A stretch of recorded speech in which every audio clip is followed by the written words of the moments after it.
When Nelson Mandela came to the United Nations in 1990, just a few months after being released from prison, he received a hero's welcome.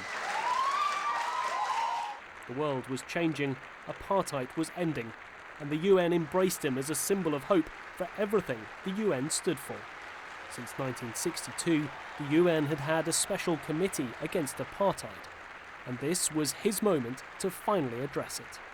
We feel especially honored and privileged to have the possibility today to stand at this particular place.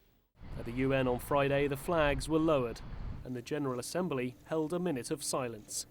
The Secretary-General paid tribute to a man he called, quote, a giant for justice.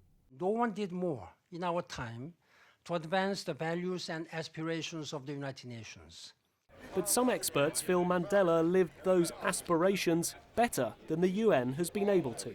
That's something that Mandela had an inexhaustible amount of, is an ability to inspire. And the UN today doesn't provide that. The UN does not symbolize hope and prosperity for all the way that we all wish it would. And I think there's a certain amount of envy. The UN even gave the anti-apartheid hero his own day, the annual Nelson Mandela International Day, July the 18th, the day he was born.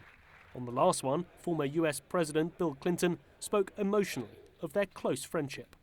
His heart was so big and his humanity so great, we often had trouble keeping our official roles apart from our personal friendship.